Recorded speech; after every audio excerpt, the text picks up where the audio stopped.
प्रणाम सबने। આપણે વર્ગની શરૂઆત કરશું। ઓમકાર બિંદુ સંયુક્તમ નિત્યમ ધ્યાયંતિ યોગિના કામદમ મોક્ષદમ ચૈવ ઓમકારાય નમો નમઃ। આજ્ઞાનાતિમિરાંધાનાં જ્ઞાનાંજન શલાકયા નેત્રમન્મીલિतं येन તસ્मै શ્રી ગુરવે નમઃ।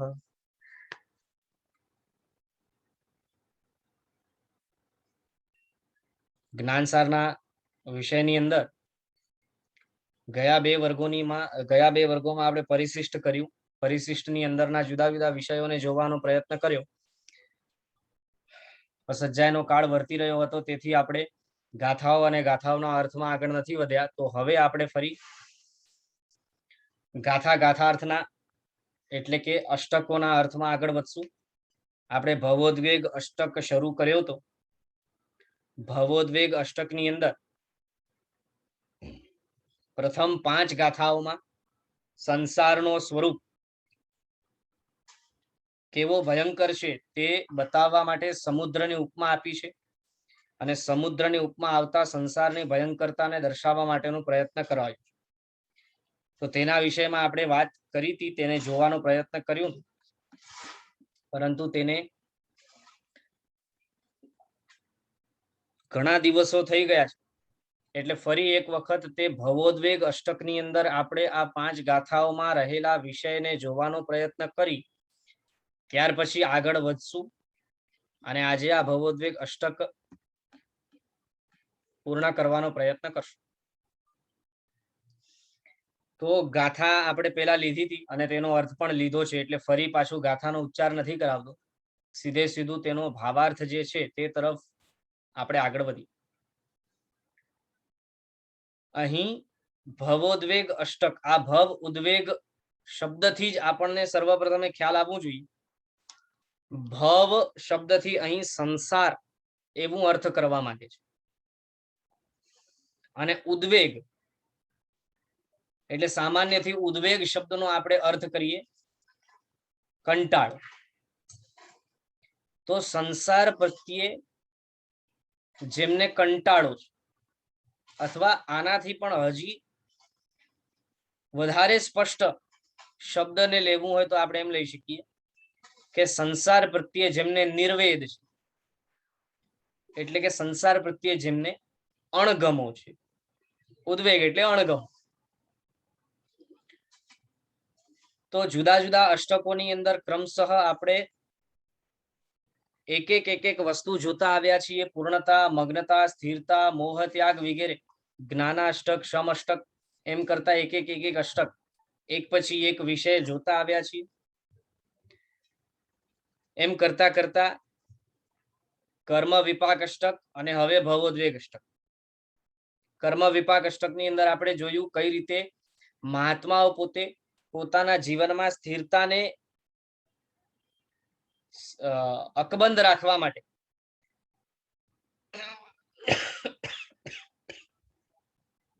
સ્થિરતાને પકડી રાખવા માટે, મજબૂત રાખવા માટે તેઓ કઈ રીતે કર્મોના વિપાકનું ચિંતન મનન કરે છે। અહીં પણ આ કર્મોનું ચિંતન મનન કરીને સ્થિરતાને અકબંધ રાખનારા મુનિઓ કઈ રીતે સંસારના પ્રત્યે અણગમાને સ્થિર રાખે છે, મજબૂત રાખે છે, અથવા ભવથી સંસારથી કઈ રીતે ઉદ્વિગ્ન છે તેના વિષયમાં બતાવે છે। સર્વપ્રથમ તો મુનિ ભગવંતોના દૃષ્ટિમાં હવે અહીં મુનિ શબ્દથી ખાસ કરીને હજી સુધી આપણે એવો અર્થ લેતા હતા કે મુનિ શબ્દની અંદર આપણને બધા જીવો કે જે જીવો મોક્ષ માર્ગ તરફ વધવાને પ્રયાણ કરી રહ્યા છે તે બધા જીવો લેવાના છે, અને આગળ વધતા મોક્ષ માર્ગની અંદર પ્રવેશ કરી ગયેલા, ત્યાંથી આગળ વધીને સંકિત પામેલા, ત્યાંથી આગળ વધીને દેશવીરતીને પામેલા, ત્યાંથી આગળ વધીને સર્વવીરતીને પામેલા। તો હવે જે જીવોની આપણે વાત કરશું તે ખાસ કરીને સર્વવીરતી જીવો માટેની વાત છે, કેમ કે જેમ જેમ આપણે અષ્ટકોમાં ભણતા ગયા છીએ તેમ તેમ એક અષ્ટકમાં આપણે જીવ વિકાસ પામી રહ્યો છે તે રીતે જોવા માટે પ્રયત્ન કરી રહ્યા છે। તો અહીં હવે સર્વવીરતીને ધરાવનારા મુનિ ભગવંતો કઈ રીતે સંસારને પોતાની દ્રષ્ટિમાં જુએ છે તેનું વર્ણન કરે છે। ત્યાં લખે છે સંસાર સમુદ્રનો મધ્ય ભાગ અગાધ છે, અગાધ છે એટલે અતિ ઊંડો છે, વોલ્યુમ વાળો છે, ભરેલો છે, ડીપ છે, ડેપ્થ વાળો છે. તો આ સંસાર સમુદ્ર અગાધ છે એવું શા માટે કહ્યું? જો ખાલી સમુદ્ર નથી કહેતા, સંસાર સમુદ્ર અગાધ છે એમ કહ્યું. કેમ? તો કહ્યું કે જેમ વાસ્તવિક સમુદ્ર પોતે અગાધ હોય છે મધ્ય ભાગમાં, અને તેથી તે સમુદ્ર ક્યારે નદીની જેમ સુકાતો, ક્યારે જોયું સમુદ્ર સુકાઈ ગયું? આવું ક્યારે નથી બનતું. હા, નદીઓ સુકાય છે પણ સમુદ્ર નથી સુકાતો. અને સમુદ્ર નથી સુકાતા એના પાછળનું કારણ જ એ છે કે નદીઓ અગાધ નથી હોતી, પરંતુ સમુદ્રો અગાધ હોય છે, ઊંડા હોય છે. નદીઓની કમ્પેરિઝનમાં, નદીઓની સરખામણીમાં સમુદ્રો ઘણા વિશાળ હોય છે. વળી નદીઓ પોતે સમુદ્રની અંદર સમાય છે. નદીઓ બધી વહેતી વહેતી સમુદ્રની અંદર મળે છે, પરંતુ સમુદ્ર ક્યારે વહેતો નથી. સમુદ્ર ખાલી ખડબડે, શોભ પામે, ખડબડે, પણ વહે નહીં. તે રીતે સંસાર સમુદ્ર પણ ક્યારે સુકાતો નથી. અનાદિ કાળથી સંસારની અંદર પરિભ્રમણ કરતા એવા આપણે ન જાણે કેટલા કેટલા જુદા જુદા ભવોની અંદર કેટલી અવસ્થાઓને પામી આવ્યા, કેટલા કર્મોનો બંધ કરીને ભોગવી લીધા, છતાં પણ હજી આપણા બધાનો આ સંસાર સુકાયો નથી. કેમ નથી સુકાયો? કેમ કે સંસાર સમુદ્ર અગાધ છે. આ સુકાશે નહીં. સંસાર સમુદ્ર છે ને ક્યારે સુકાશે? સંસાર સમુદ્રમાંથી બહાર નીકળવા માટે એક જ ઉપાય. શું ઉપાય? તેને તરી જવાનું. શું ઉપાય બતાવ્યો? તેને તરી જવાનું. બસ. આપણે એમ કિનારા ઉપર બેઠા બેઠા એમ વિચારશું કે આ નદી જેમ સુકાય છે તેમ ક્યારેક સમુદ્ર સુકાશે અને પછી હું ચાલીને પાર કરી લઈશ. શક્ય નથી. માટે સંસાર આપણો ક્યારે સુકાશે નહીં, એને તરવો પડશે. બીજા નંબરની અંદર કહે છે સંસાર સમુદ્રનું તળિયું, એટલે કે સંસાર સમુદ્રનો અંતનો ભાગ, નીચેનો ભાગ અજ્ઞાન વજ્રથી બને. જેમ સમુદ્રનો નીચેનો ભાગ તળિયો, સમુદ્રનો જે તળિયો હોય તે સમુદ્રનો તળિયો જુદા જુદા વિશેષ પ્રકારના કઠણ પથ્થરો વગેરેથી વજ્રમય મજબૂત હોય, જેના કારણે આ સમુદ્રનો પાણી પાતાળમાં ન વયો જાય. ખ્યાલ આવે શું કહું છું? સમુદ્રનો પાણી છે ને, જેમ આપણા ગામની અંદર કોઈ તળાવ હોય અને તે તળાવ ધીરે ધીરે ધીરે ધીરે ઓછો થતો જાય, કેમ કે એનો પાણી ધીરે ધીરે ધીરે ધીરે જમીનમાં શોષાતો પણ જાય અને ઉપયોગમાં લેવાતો પણ સમુદ્ર એવું નથી. સમુદ્રનું તળિયું કેવું? જુદા જુદા વિશેષ પ્રકારના કઠણ પથ્થરોથી બનેલું છે, જે વજ્રમય મજબૂત છે, જેના કારણે તેના ઉપર રહેલું પાણી ક્યારે પાતાળમાં જતું નથી, એઝ ઇટ ઇઝ રહે છે. એ રીતે સંસાર સમુદ્ર ક્યારે સુકાતો નથી એ તો આપણે જોયું. ઉપરાંત કહે છે સંસાર સમુદ્ર જે છે એ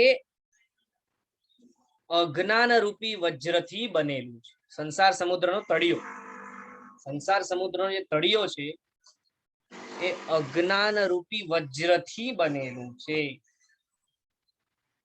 હવે અહીં અજ્ઞાન કોને કહે છે? તો કહે છે મિથ્યા. આપણા આત્મામાં રહેલી તમામ ખોટી માન્યતાઓનો સમૂહ, આપણા આત્મામાં રહેલી તમામ ખોટી આચરણાઓનો સમૂહ, આ બધું શું છે? અજ્ઞાન. અને આ અજ્ઞાન રૂપી વજ્રથી જ આ તળિયું, સંસારનું તળિયું, સંસારનું બેઝ મજબૂત થયેલું છે. તો જ્યાં સુધી અજ્ઞાન રૂપી આ વજ્ર નષ્ટ નથી થતું ત્યાં સુધી ક્યારેય સંસારનો સમુદ્ર સુકાવાનો નથી. હવે માત્ર એટલું જ નથી, જો આપણે છે ને એટલી બધી ખોટી માન્યતાઓ અને ખોટી આચરણાઓ જીવનમાં લઈને બેઠા છીએ ને, અને વળી આ પાંચમો આરો ભયંકરમાં ભયંકર અવસ્થા, એમાં પણ વળી હુંડા અવસર પીણીકા, એટલે હજી કંગાલીમાં જે લોટ છે એ ભીનું, એવી આપણી પરિસ્થિતિ. કહેવત છે ને, કંગાલી મેં આટા ગીલા, એવી આપણી પરિસ્થિતિ. એક તો એમે આપણે પુણ્યથી કંગાલ છીએ, પાંચમા આરામાં જન્મ્યા છીએ, એમાં પણ વળી હુંડા અવસર પીણે કાળ. આવા હુંડા અવસર પીણી કાળની અંદર આપણે જે સમયે જન્મ્યા છીએ ત્યાં આપણને કેટલા બધા દ્વંદ્વ અને પ્રપંચો દેખાય છે.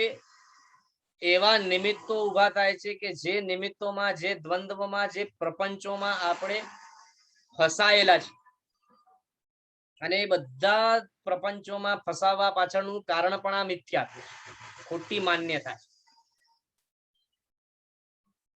એ ખોટી માન્યતાને લઈને આપણે સંસાર વધારી રહ્યા છે, સંસારને હજી મજબૂત અગાધ કરી રહ્યા છે. આપણને કદાચ લાગતું હોય, આપણે તો છે ને જીવનમાં ધર્મ ક્રિયાઓ કરતા હોઈએ થોડી ઘણી, એટલે આપણને એવું લાગતું હોય કે આપણા જીવનમાં ધર્મ ક્રિયાઓ થાય છે તો આપણે દુર્ગતિ વગેરેને નહીં પામીએ અને પરંપરાએ આપણું મોક્ષ થઈ જશે. પણ આ કઈ એટલું સહેલું નથી.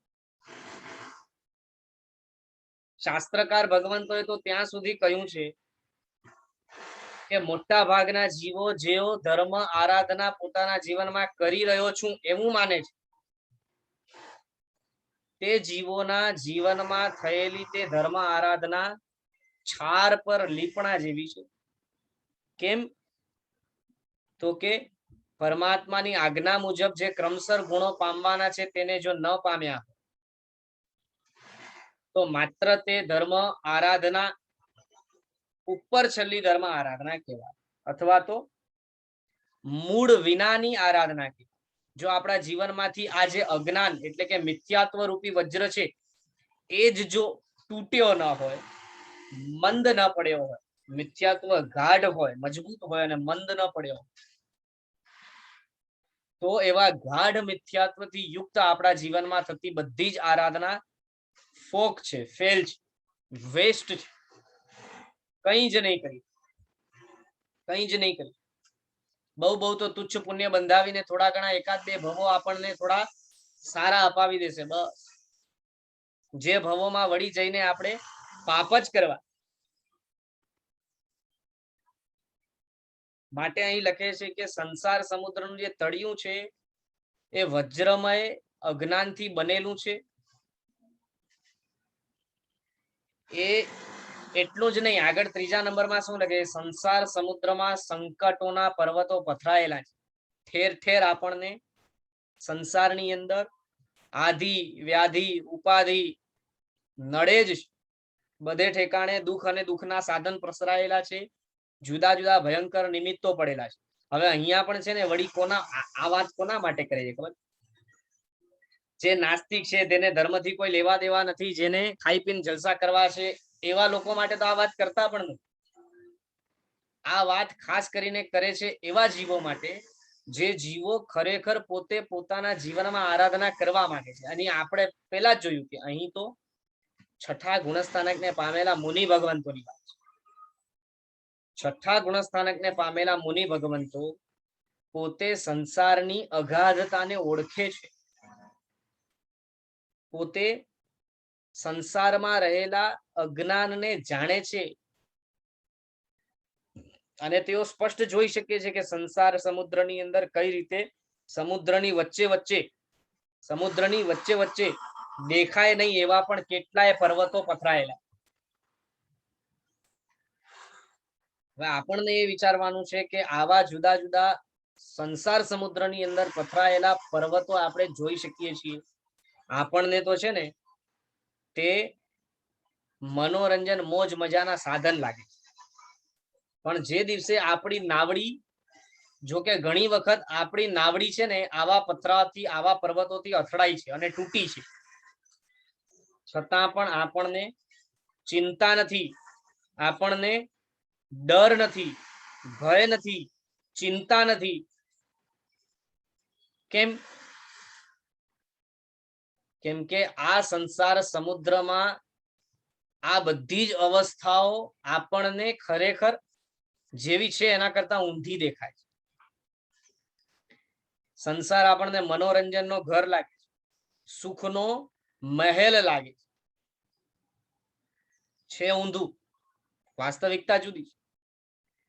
તો સંસાર સમુદ્રની અંદર ઠેર ઠેર પર્વતો પથરાયેલા છે, સંકટ, આધિ, વ્યાધિ, ઉપાધિ, દુઃખ,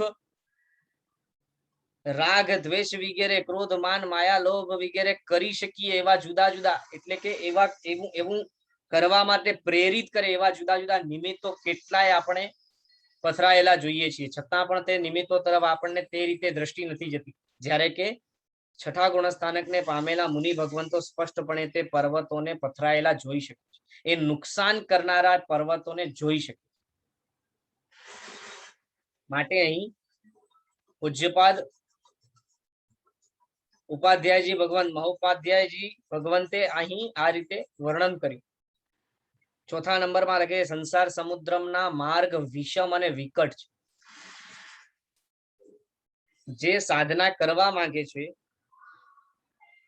જે વિકાસ કરવા માંગે છે, છઠ્ઠા ગુણસ્થાનક ઉપર રહેલા મુનિ ભગવંતો પણ જે પોતે અપ્રમત્ત દશાને પામવા માંગે છે તેવા જીવોના જીવનમાં પણ તે મોક્ષ માર્ગમાં પણ કેટલાય વિઘ્નો આવીને તેમને અટકાવે છે. જો અપેક્ષા એ છે ને, હમણાં આપણે વર્તમાન કાળમાં જોઈએ ને તો મુનિ જીવન પહેલાના સમયના મુનિ જીવન કરતા ઈઝી છે, અઘરું નથી. કેમ કે પહેલાના મુનિ જીવનની અવસ્થાઓમાં હમણાંની જે પાંચમા આરાની વ્યવસ્થાઓ છે તેવી નથી. કોમ્યુનિકેશન વગેરે એટલું બધું ઈઝી નહોતું. જેઓ પાડવા માંગે છે તેની અપેક્ષાની વાત છે, જેઓ શિથિલ છે તેમની તો વાત જ નથી કરતા. શિથિલાચારની અપેક્ષા આપણે એમ નથી કહેતા કે મુનિ જીવન પાડવું સારું છે, એ અપેક્ષા તો કહેતા.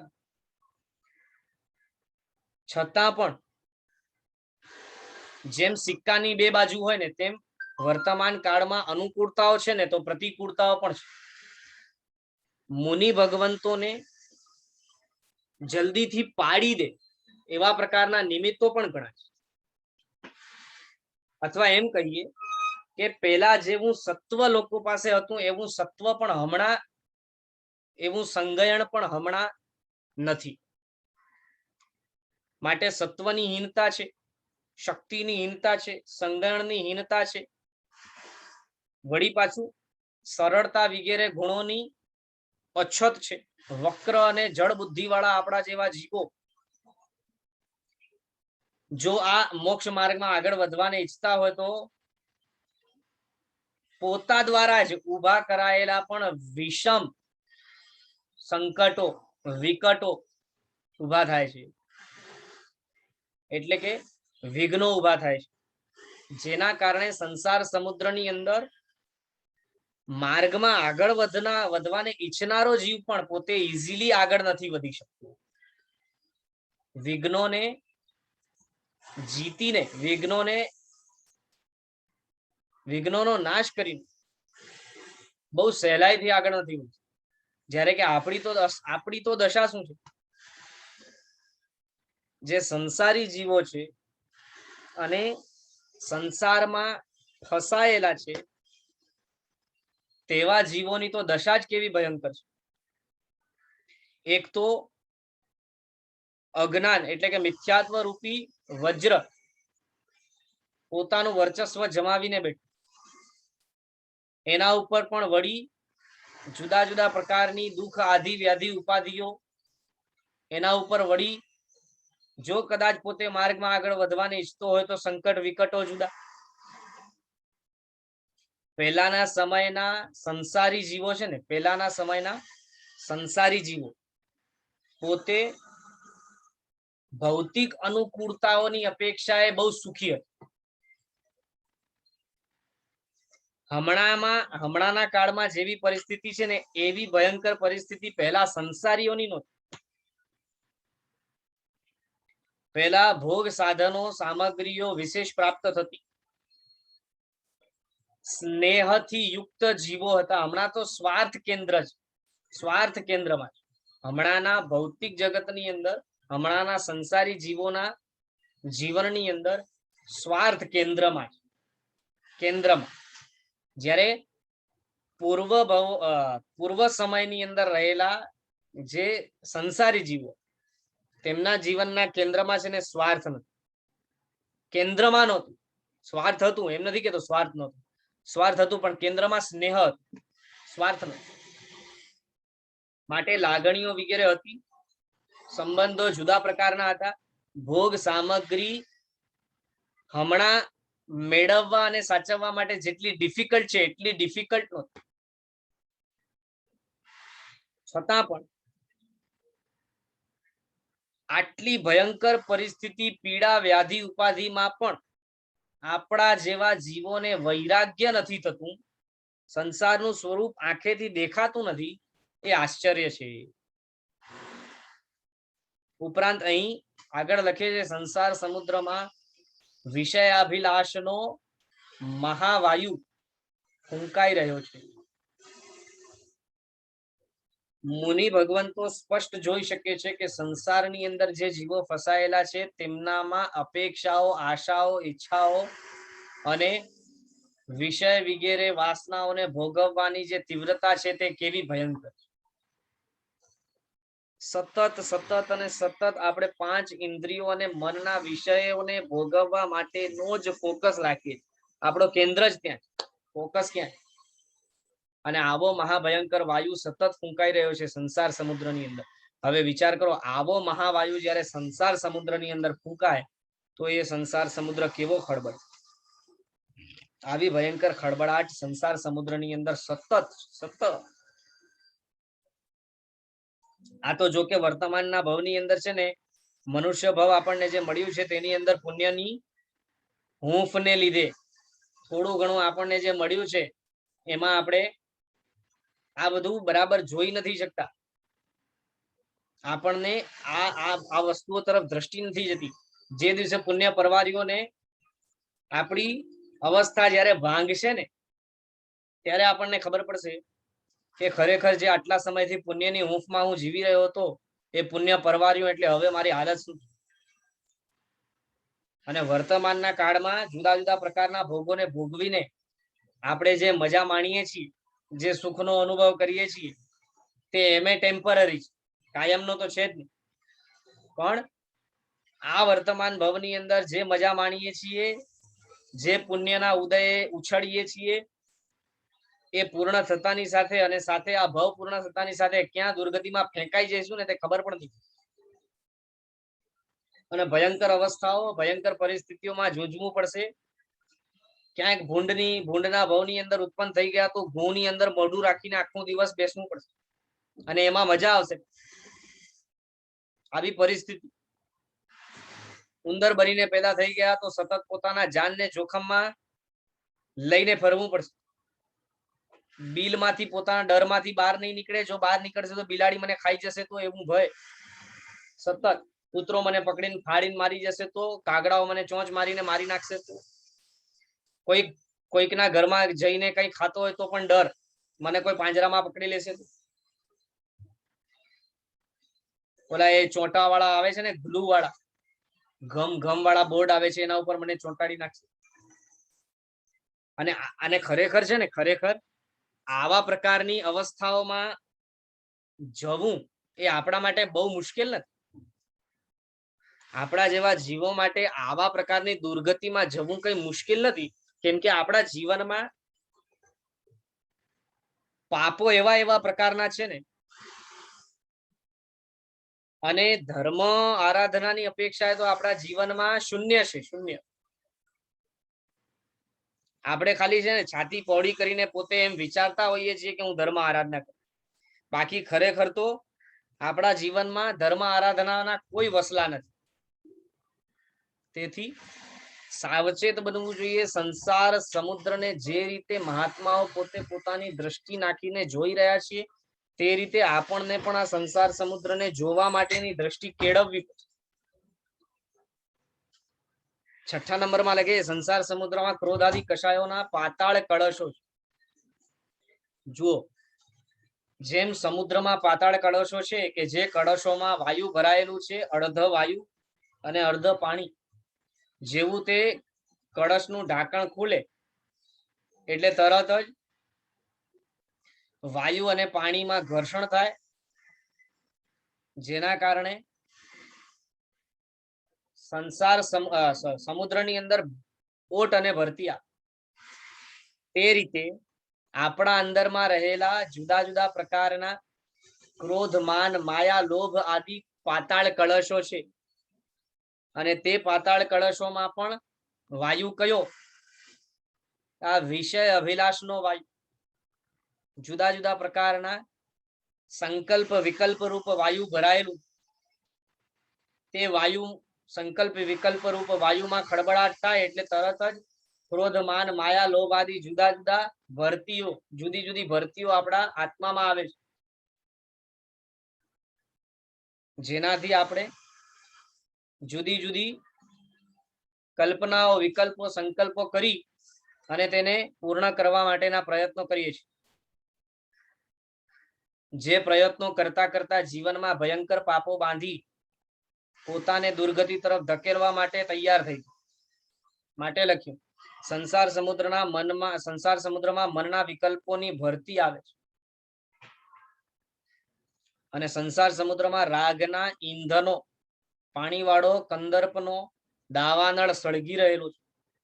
સતત રાગ અને દ્વેષનો દાવાનળ સળગેલો જ છે.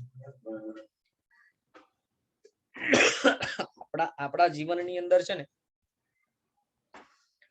સતત રાગ અને દ્વેષ સિવાય બીજું કઈ છે જ કન્ટિન્યુ. આ સારું છે, આ ખરાબ છે, આ ખરાબ છે, આ સારું છે, આમાં મજા આવે છે, આમાં મજા નથી આવતી. સતત આ સંકલ્પ વિકલ્પ અને રાગ દ્વેષની પ્રક્રિયા ચાલુ સતત. એટલે આ દાવાનળ, આ અગ્નિ જે સળગેલો છે ને એ રાગનો અગ્નિ, એ દ્વેષનો અગ્નિ જે સળગેલો છે આપણને સતત દજાવે છે, દાહ આપે છે, અશાંતિ આપે છે. જેનાથી સતત આપણે અંદરથી ઉછળીએ છીએ, ઉકળીએ છીએ, બળીએ છીએ. અશાંત અવસ્થા છે, અસમાધિ છે. આવી ભયંકરતા સંસારની. સંસાર સમુદ્રમાં રોગના માછલા ને શોકના કાચબા રહે. બોલો, હજી બીજી વ્યાધિ આદિ તો ઓછી હતી, તેટલામાં તો અહીંયા રોગ, શોક વગેરેના માછલા અને કાચબાઓની વાત.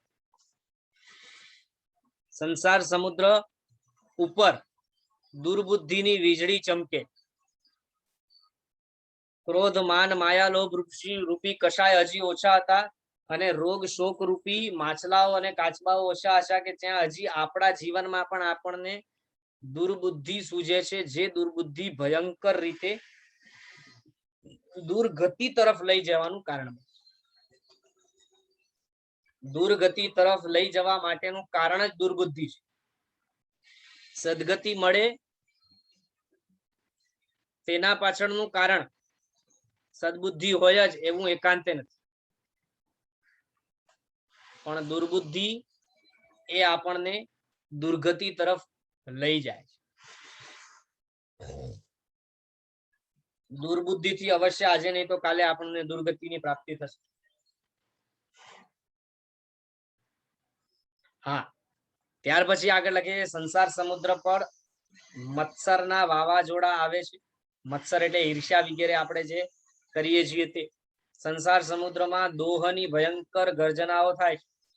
દ્રોહ, વિદ્રોહ કરીએ, કલેશ કરીએ, કજિયા કરીએ, કોપ કરીએ, આ બધું ભયંકર રીતે જીવનમાં પડેલું જ.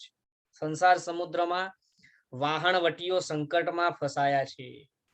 માટે સંસાર સમુદ્ર દારૂણ છે. વાહન લઈને નીકળ્યા છે. જો અહીંયા આ સમજવાની વાત છે કે વાહન લઈને નીકળ્યા છે સંસાર સમુદ્રમાં, એનો અર્થ જ છે કે સંસાર સમુદ્રમાં તરવાની ઈચ્છા વાળા.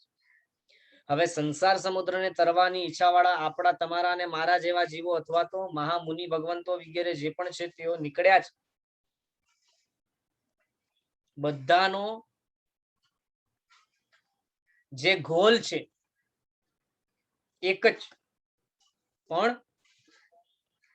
જુદા જુદા પ્રકારના વાહન, જુદા જુદા પ્રકારની વિડંબનાઓ જુદી જુદી રીતે બધાને ભોગવવી પડે સમુદ્રની અંદર. અને સંપૂર્ણ સમુદ્રની પરિસ્થિતિ સમજાવતા આપણને કહે છે કે જો આ બધી બરાબર દ્રષ્ટિમાં આપણા રહે, આપણા દ્રષ્ટિમાં સંસાર સમુદ્રની આવી ફ્રેમ, આવું પિક્ચર બરાબર આપણા બુદ્ધિમાં બેસી જાય અને તે પ્રમાણે સંસારને તે દ્રષ્ટિથી જોઈને આપણે જીવનમાં આગળ ચાલીએ, તો બની શકે કે આપણે આપણા વાહનની અંદર બેસીને સંસાર સમુદ્રને પાર કરવા માટે જ્યાં જ્યાં વિઘ્નો આદિ આવે ત્યાં ત્યાં આપણે સાવચેત રહી અને સાવચેત રહીને તે વિઘ્નોને પાર કરીને સંસાર સમુદ્રને તરી. હવે મહાપુરુષો એમ કહે છે કે અહીં મહોપાધ્યાય વિશે યશો વિજયજી મહારાજા એમ કહે છે કે મહામુનિઓ પોતે પોતાના જીવનમાં આ જ રીતે સંસાર સમુદ્રને જુએ છે અને સંસાર સમુદ્રને જોઈને પોતાના જીવનમાં તેનાથી સાવચેત રહીને તેને પાર કરે. બસ તે જ વસ્તુ અહીં આપણને હવે આગળ બતાવશે. 5 ગાથાઓ થઈ છે. 6ઠી ગાથા તરફ ચાલી. તૈલ પાત્ર ધરો યદ્વત, તૈલ પાત્ર ધરો યદ્વત રાધા વેધોદ્યતો યથા ક્રિયા સ્વનન્ય ચિત્તઃ સ્યાદ ભવભીતસ્તથા મુનિઃ. ફરી એકવાર. તૈલ પાત્ર ધરો યદ્વત રાધા વેધોદ્યતો યથા ક્રિયા સ્વનન્ય ચિત્તઃ સ્યાત ભવભીતિસ્તથા મુનિ. ત્યાં લખે છે જેમ તેલના પાત્રને ધારણ કરનાર અને જેમ રાધા વેદ સાધવામાં તત્પર તે ક્રિયામાં અનન્ય ચિત્ત વાળો હોય છે, તેમ સંસારથી ભય પામેલો સાધુ ચારિત્ર ક્રિયામાં એકાગ્ર ચિત્ત વાળો હોય છે.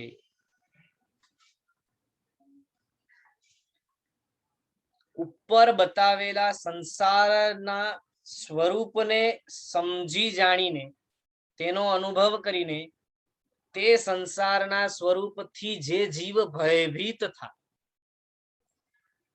તે જીવ જ પોતાના જીવનમાં મોક્ષ માર્ગની સ્થિરતાને પામે. ફરી એકવાર. જે દિવસે આપણને આ સંસારના સ્વરૂપને જાણી સમજીને તેનો અનુભવ કરીને તેનાથી ભય લાગ્યો, ડર લાગ્યો અને જેમ જેમ ડર વધતો ગયો તેમ તેમ આપણે જીવનમાં સ્થિર થતા જશું, મોક્ષ માર્ગમાં સ્થિર થતા. હા, એક અવસર એવો આવશે કે જ્યાં મહામુનિઓને આત્મામાં સમતા આવી જવાના કારણે આ ભય પણ વિલીન થઈ જશે, સમતાની અંદર જ વિલીન થઈ જશે. પણ જ્યાં સુધી તેવી સમતાને પામતા નથી ત્યાં સુધી તે મુનિ ભગવંતોને પણ સંસારના સ્વરૂપને વિચારીને તેનું ચિંતન મનન કરીને તેનાથી સતત ભયભીત થવું જોઈએ, ભયભીત રહેવું જ આપણને પણ અને મુનિ ભગવંત. કેમ? તો કહે છે કે જો ખરેખર આવા સંસારથી ભય પામી તો તે સંસારની વિડંબનાનો, ચાર ગતિમાં રહેલી દુર્ગતિની અવસ્થાઓનો, ભયંકર દુઃખનો ભય આપણને તે તરફ જતા રોકશે. એટલે સંસારની દુર્ગતિમાં વયા જઈએ એવા પ્રકારના પાપો વગેરે કરતા અટકાવશે. અને માટે જ છે ને જે માર્ગને અનુસરવા માટે પ્રયત્ન કરતો હોય ને તેવા જીવો માટે પણ માર્ગાનુસારીના ગુણોમાં લખ્યું છે કે તે પાપ ભીરુ હોવો જોઈએ, સંસારથી ડરનારો હોવો જોઈએ, પાપથી ડરનારો હોવો. તો આ સંસારથી આપણને ડર છે કે નહીં એ પ્રશ્ન. અને સંસારનો ડર એમને એમ આવી જતો નથી. જુઓ, જે એમ માનતા હોય ને એ ખાઈ પીને જલસા કરવા જેવા છે, એક જ ભાવ મળ્યું છે, ખાઈ પીને જલસા કરી લ્યો, બીજો ભાવ કોણે જોયું છે, આ એક જ ભાવમાં બધી એન્જોયમેન્ટ કરી લેવા જેવી છે, આવા પ્રકારની માન્યતા ધરાવનારા જીવોને છે ને ક્યારે પણ સંસારનો ભય ન. ભય હોય કઈ રીતે? સંસારના સ્વરૂપને જ ઓળખ્યા, સંસારના સ્વરૂપને જે ઓળખ્યો જ નથી તેને ભય કઈ રીતે? અને આવા ઘણા જીવો આપણે જોઈએ છીએ આપણા જીવન, તો ત્યાં આપણને વિચારવાનું છે કે આવા પ્રકારની અવસ્થા મારી તો નથી.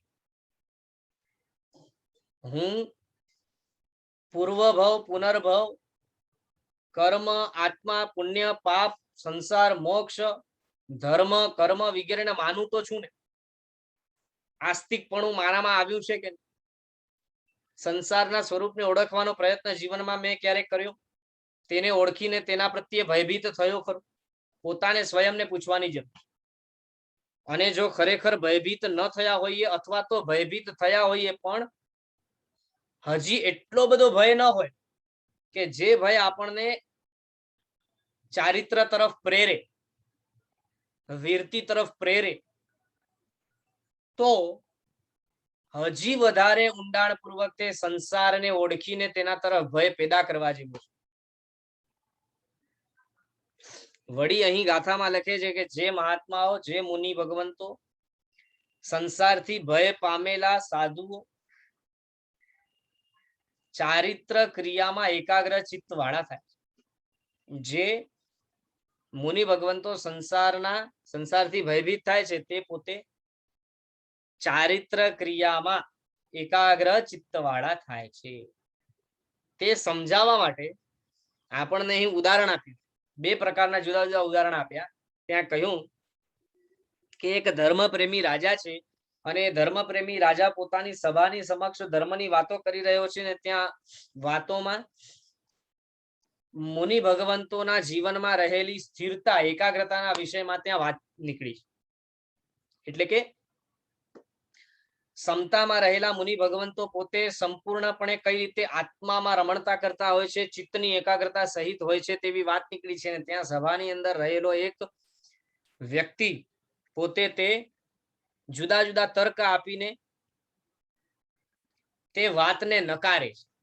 એટલે કે મનની ચંચળતાના વિષયમાં વાત કરે છે કે મન તો અતિ વધારે ચંચળ છે, મન એકી સાથે એકી સ્થાને સ્થિર રહી શકે તેવું બને જ નહીં, એટલે આ વાત શક્ય નથી. અને જુદા જુદા તર્ક આપીને તેની વાતને સાબિત કરે. એટલે હવે રાજનને થાય છે કે ભાઈ આ જે માણસે વાત કરી એને ખોટું પુરવાર કરવા માટે અને મુનિ ભગવંતોની આત્મિક સ્થિરતાને બરાબર સભાજનોની સામે પ્રેક્ટિકલી વ્યક્ત કરવા માટે કંઈક કરવું પડશે એમ વિચારી રાજા પોતે છે ને પોતાના હાથની અંગૂઠી કાઢી અને પોતાના સૈનિકોને આપે છે અને ત્યાં એમને કહી દે છે કે આ વીંટી જે છે તે આ જે શ્રેષ્ઠી પુત્ર છે કે જેણે આ સભામાં આ રીતે વાત કરી એના ઘરે જઈને છુપાવ્યા. એ રીતે છુપાવો કે એને ખબર ન પડે, ખાનગીમાં છુપાવ્યા. એટલે સૈનિકો જઈને ત્યાં એના ઘરે આ છુપાવી આવે છે અને પછી રાજા પોતે નગરમાં ઢીંઢોરો પીટા કે મારા સોનાની રત્ન જડિત વીંટી જેમણે પણ ચોરી કરી હોય તેઓ સામેથી આપીને જાય. જો સામેથી આપી જશે તો તેને સજાથી મુક્ત કરશું, પણ જો તપાસ કરાવી અને ખબર પડી કે આ એ ચોરી કરી હતી તો તેને મૃત્યુની સજા આપવામાં આવશે. આમ ફરમાન જારી કર્યા બાદ પણ ક્યાંય વીંટી સામેથી આવી નથી અને રાજાને ખબર છે એમ સામેથી આવવાની નથી.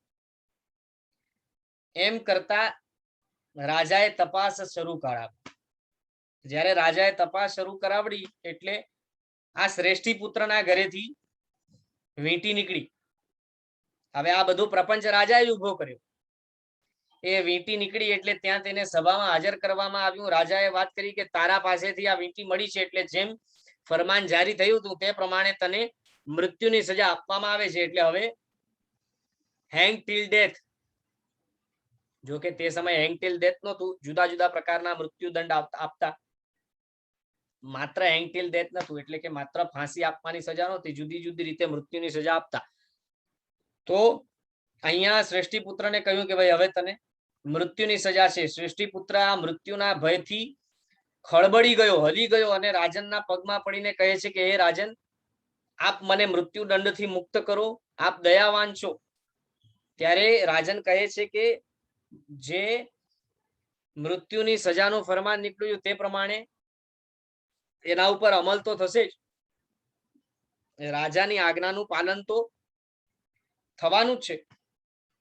ત્યારે તે કહે છે કે જેમ રાજન પોતે રાજા આપ આજ્ઞાના પાલનની વાત કરો તે રીતે રાજન આપ ક્ષમાશીલ પણ છો, તો આપ મને ક્ષમા કરો, મારી ભૂલ થઈ, હું મારી ભૂલને સ્વીકારું છું, પણ મને આપ ક્ષમા આપ. હવે પોતે ચોરી નથી કરી છતાં પણ રાજન પાસેથી ભૂલ નથી કરી એ ભૂલની પણ ક્ષમા માંગીને પોતે, કેમ તો કે મૃત્યુનો ડર આવ્યો, મૃત્યુનો ભય આવ્યો. રાજા કહે છે ચલો એક શરત ઉપર તને હું મૃત્યુથી મુક્ત કરું. તો કહ્યું શું?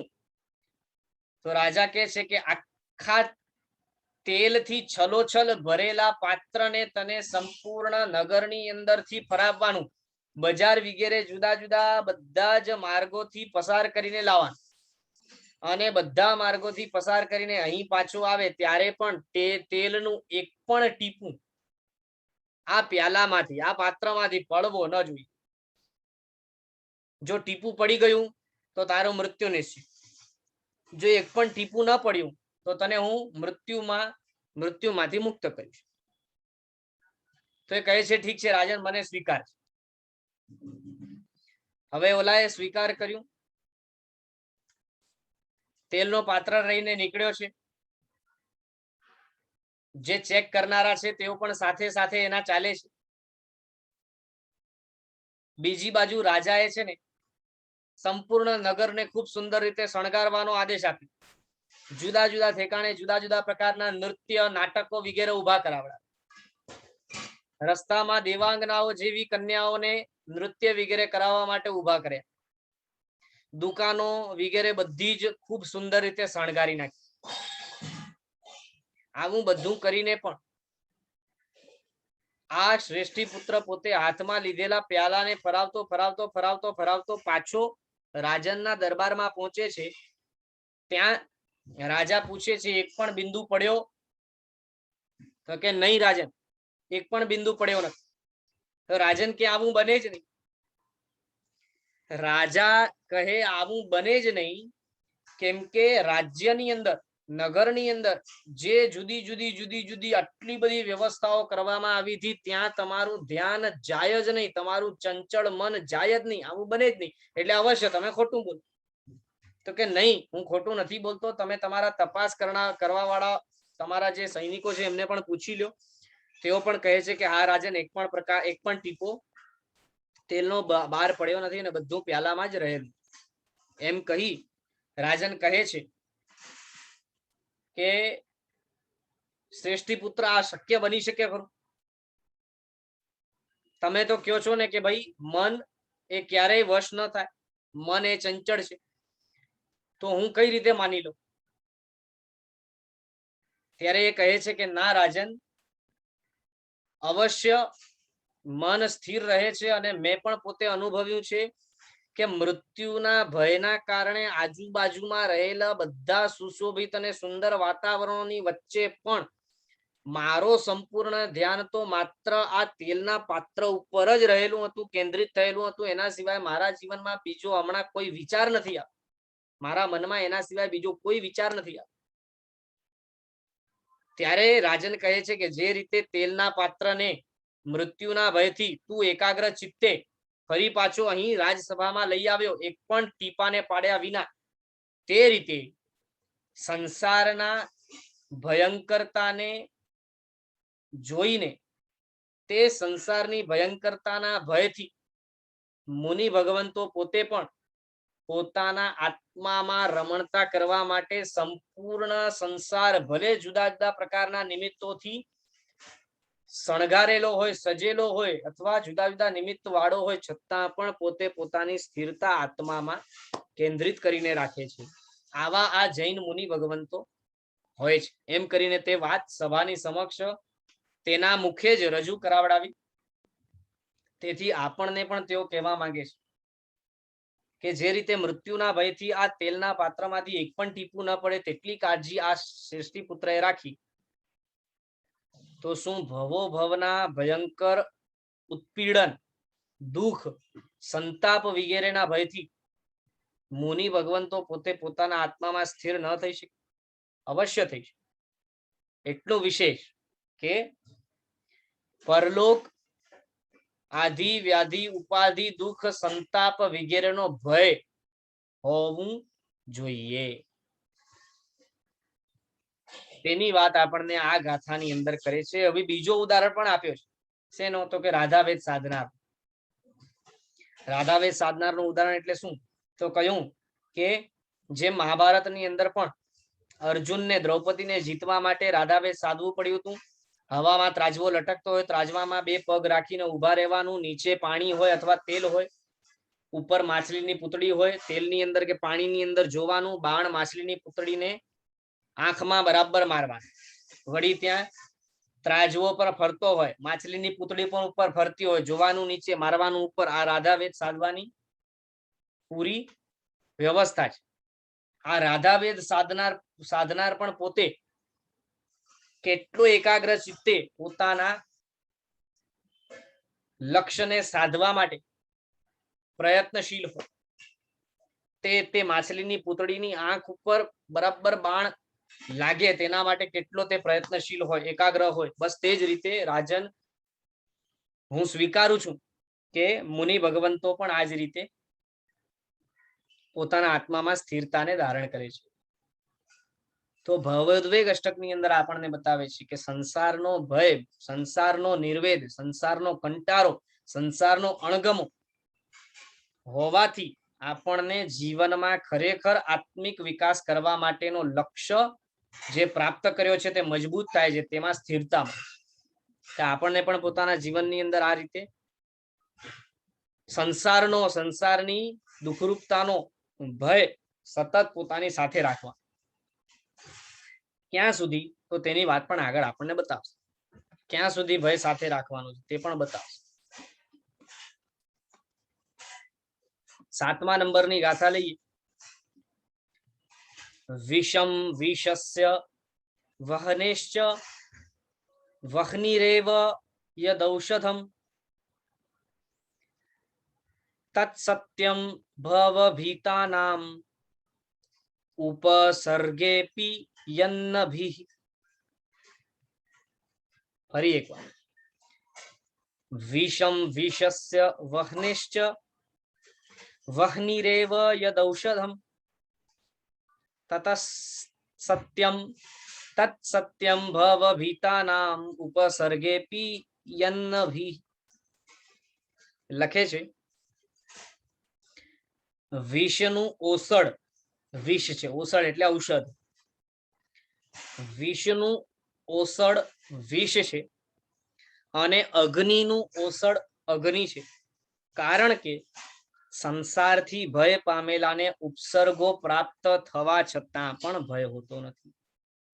ખૂબ સુંદર વાત છે.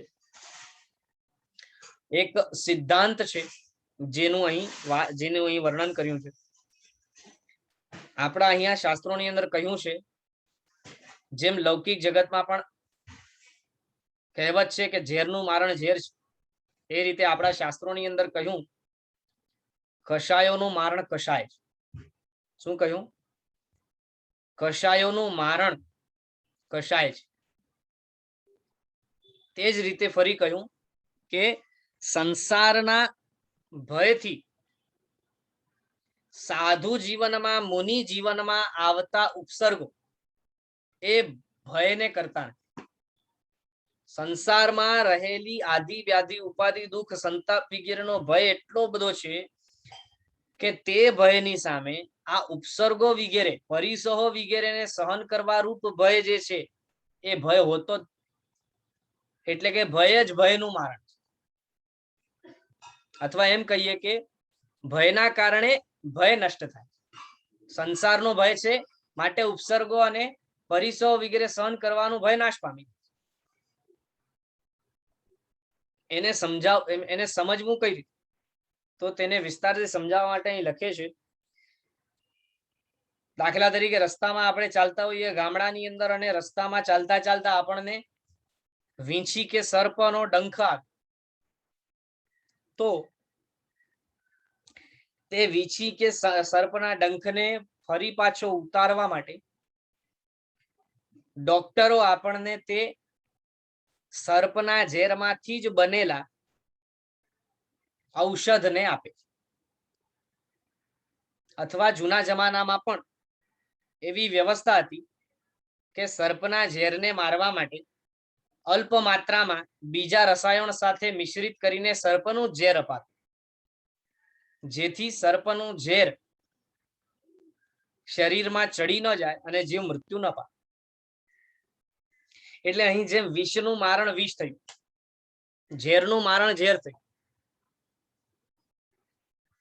આપણે જો આપણા જીવનમાં સર્પનો ઝેર લાગ્યો ન હોય, સમજો કે આપણને સર્પે કર્યું ડંખ્યો જ નથી, સર્પે ડંખ્યો ન હોય તો આપણે સર્પના ડંખને એટલે કે સર્પના ઝેરને ઉતારવાની દવા લઈએ તો શું થાય? સર્પે ડંખ્યો નથી અને દવા લઈ લીધો તો શું થાય? એ દવા જ આપણા મૃત્યુનું કારણ બને.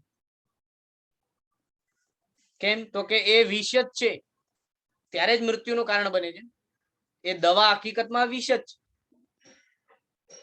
પણ એ વિષને મારવા માટે ઔષધ રૂપ છે. જેમ સર્પના ડંખના કારણે જે ઝેર શરીરમાં ચડે તે ઝેરને ખતમ કરવા માટે તે ઝેર જ કામ આવે, ત્યારે તે ઔષધ તરીકે કામ આવે. તો જેમ સર્પના ઝેરનું અથવા કોઈ પણ ઝેરનું મારણ ઝેર છે, લોખંડને લોખંડ કાપે છે, અગ્નિને અગ્નિ જ ઔષધ તરીકે કામ આવે છે, તે જ રીતે ભયને મારનારો થાય છે, કષાયોને મારનારા થાય.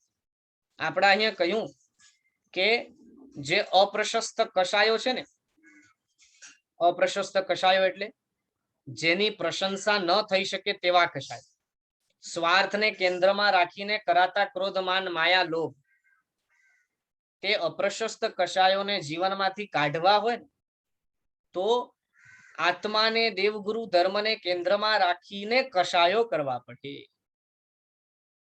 અર્થાત અપ્રશસ્ત કષાયોને કાઢવા માટે પ્રશસ્ત કષાય રૂપ દવાનો ઉપયોગ કરવો પડે.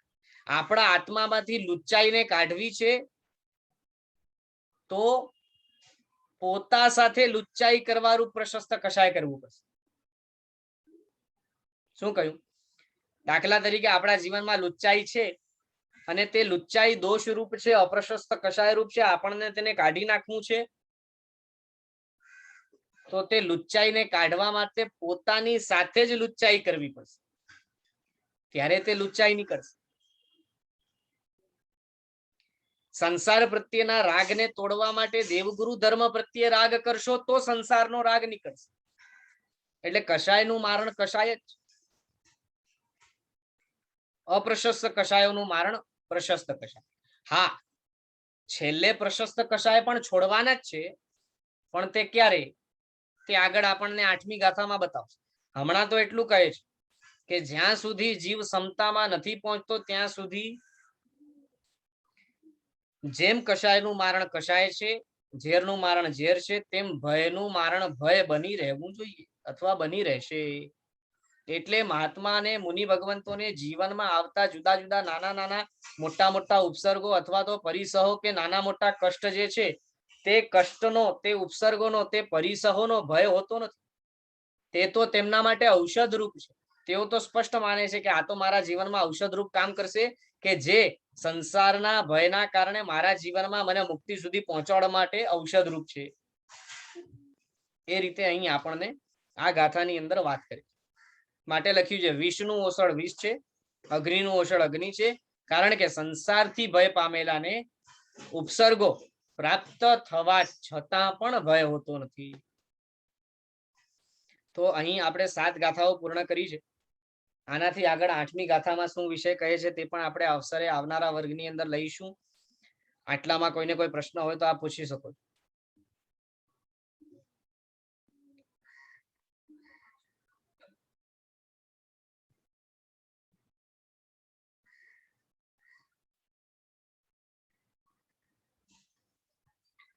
સરસ.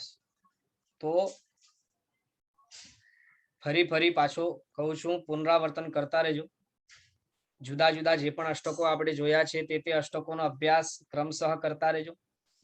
હજી તો એમ સમજી લેજો કે આ જ્ઞાનસાર ગ્રંથ આપણે જે ભણી રહ્યા છીએ તે બહુ જ સ્થૂલથી ભણી રહ્યા છે. આમાં હજી સ્થૂલથી ભણી લીધા બાદ 2-4 વખત જ્યારે જીવનમાં આગળ ઊંડાણથી ભણવાનો અવસર આવશે ત્યારે હજી ઘણું બધું આમાંથી સાર મળશે. ઘણું બધું આપણે વિચારી પણ ન શકીએ એટલું બધું મળશે. પણ એના માટે આપણી પોતાની તૈયારી પણ હોવી જોઈએ. ઉપાદાન આપણો તૈયાર હોવો જોઈએ. આત્માની એટલી શક્તિ, જ્ઞાન વગેરેનો ક્ષયોપશમ એ ધીરે ધીરે વિકાસ પામે તો અવસરે તે પણ શીખવા જેવું છે. ચલો આજ માટે હવે આપણે અહીં પૂર્ણ કરીએ છીએ.